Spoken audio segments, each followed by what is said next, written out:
in February. I want to say this, but it's not to scare anybody out of modeling or out of the fashion industry in general. But in 2022, I was Experience being just in the city of St. Louis? well, I've been modeling in St. Louis since 2019. And at first, it started off great. I had a great start to it. I met a lot of great people.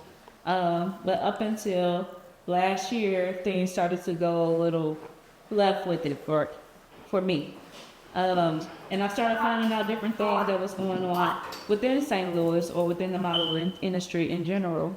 Things you wouldn't expect to happen in the model industry, or you don't think of when you first come into it. It was a lot of times the 2019 and 2022 where I stopped modeling. The first time was I lost a baby, and the second time was I had a baby. So it was a lot of time in between that time where I stopped. And every time I came back, it was something different. I know in 2022, in February, I want to say this, but it's not to scare anybody out of modeling or out of the fashion industry in general. But in 2022, I was sexually assaulted in the modeling industry by a male who owns his own company. So I was trying to join this company, and he took advantage of that. With that whole situation, I tried hard to find myself again. I was angry. All last year, it was very hard for me to really work with anybody. I didn't trust anybody. It was a lot. But I will say this. For me, when it comes to modeling, I feel like I want to tell people to get to know the person that they're working with before you just go and work with them. Like, I've worked with this person before, so I didn't get that kind of energy from them. I thought that they were a good person. They gave off good vibes. But people are very manipulative, to get you into their corner. So for me, it was a shocker. Like, it really rocked my world.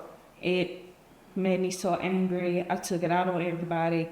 I took a step back. I only really worked with one person, which was, I don't know if any of you in here knows Mike Jones.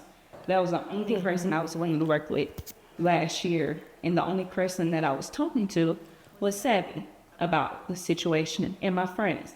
And that's why it's important to also have good friends in the industry, because my friends were who guided me to Savy, who is an advocate for people who are being sex trafficked, who are getting sexually assaulted.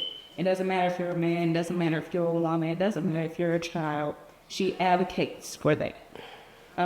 So I spoke to her a lot last year, just trying to figure out how to go about it, just figure out how to get back to me and back into modeling in general.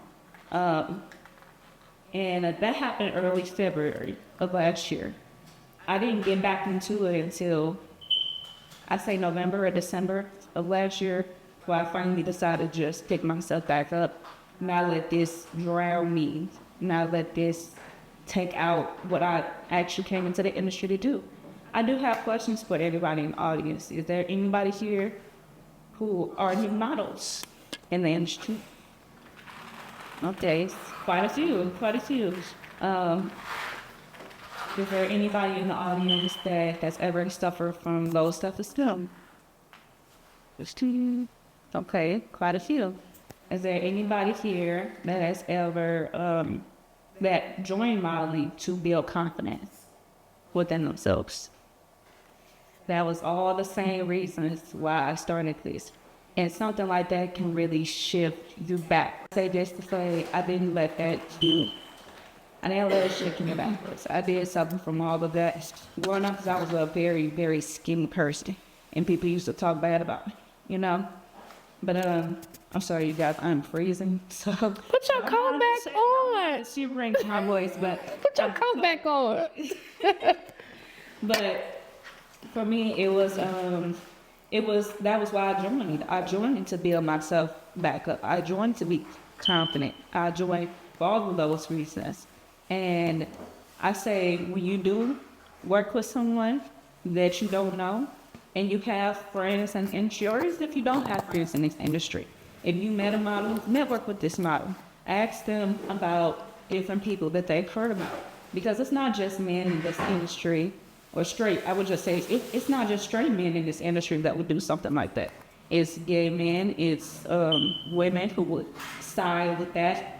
It's a lot of people that would try to blacklist you too because of what happened to you. And they like this person.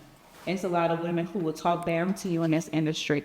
It's a lot of men that would just distance themselves from you because that's their plan. So I say this to say, do your research. Know who you're going into business with. Don't go to every casting call because it's open and you want to get experience. I did that. And it changed my whole opinion about everything.